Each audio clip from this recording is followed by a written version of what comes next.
मोटी बहू। बेटी और एक बेटा था। बेटे का नाम अनिल और बेटी का नाम लीला था। उम्र होने पर पहले बेटी की और बाद में बेटी की शादी करवाई। बहू का नाम सीमा था।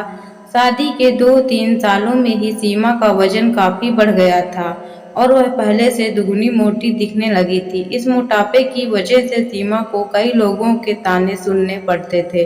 पड़ोसी भी उसे मोटी भैंस कहने में हिचकिचाते नहीं थे। कितनी मोटी हो गई है, दिन पर दिन फैलती जा रही है, देखो जरा भी शर्म नहीं आती।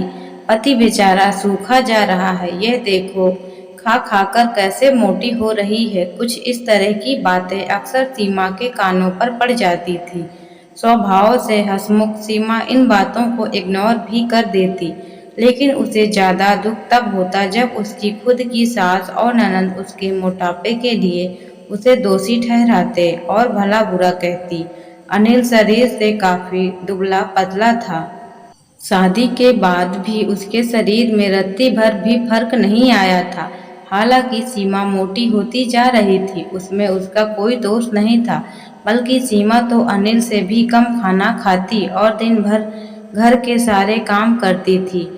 अपने मोटापे की वजह से चाहे किसी काम में कितनी भी दिक्कत हो, सीमा उस काम को कभी अधूरा नहीं छोड़ती थी। उनसे घरेलू नुस्खे और कई तरह के उपाय करके अपना मोटापा कम में करने की कोशिश की थी, लेकिन शायद उसके शरीर के हार्मोन्स ही थे जो उसे मोटा बनाए रखते थे।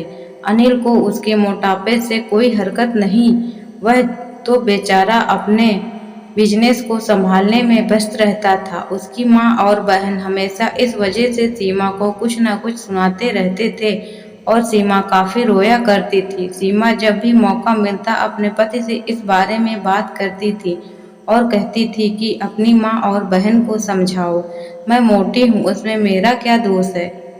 पूरी दुनिया मुझे कुछ भी कहे, मुझे फर्क नहीं पड़ता, लेकिन जब मेरे अपने की मुझे भला बुरा कहते हैं तो मुझे काफी दुख होता है। ऐसे ही दिन बीते चले गए। एक दिन सीमा की सास ताजी हवा लेने के लिए जब टेरेस पर गई थी, तब वापस लौटते समय उनका पैर फिसला और सीढ़ियों से वह गिर गई। भाग्य से वह बच गई, लेकिन उनके पैर पर बड़ा फ्रैक्चर आया। उनको अब एक जगह से दूसरी जगह जाने में काफी दिक्कत होने लगी। बिना किसी के सहारे के वह कुछ भी कर नहीं पा रही थी। जिस मोटी बहू को वह रोजाना ताने मारती थी, आज वही बहू उनका हर काम कर रही थी और उन्हें एक जगह से दूसरी जगह ले जा रही थी। उनका खुद का वजन भी 75 किलो था, जो उनके बेटे अनिल के लिए उठा पाना संभव नहीं था। उनको विचार आया कि बहू शरीर से भरी पूरी नहीं होती तो आज उनका क्या होता। सीमा की सास को सीमा के साथ किए हुए अपने बुरे बर्ताव के लिए पछतावा होने लगा। उन्होंने एक दिन मौका देखकर इस बात के लिए सीमा से हाथ जोड़कर माफी मांगी। सीमा ने कहा, अरे माँ जी, आप माफी क्यों मांग रही हैं? आप मुझे समझने लगी, मेरे लिए इतना ही बहुत है। उस दिन के बाद सीमा के सास ने कभी भी उसे उसकी मोटापे की वजह से एक शब्द भी नहीं बोला, बल्कि तो उन लोगों से लड़ जाती थी जो सीमा को मोटी कहकर उसकी बुराई करते थे। सीमा की ननद भी इस घटना के बाद उसे इस विषय पर कुछ भी न कह सकी।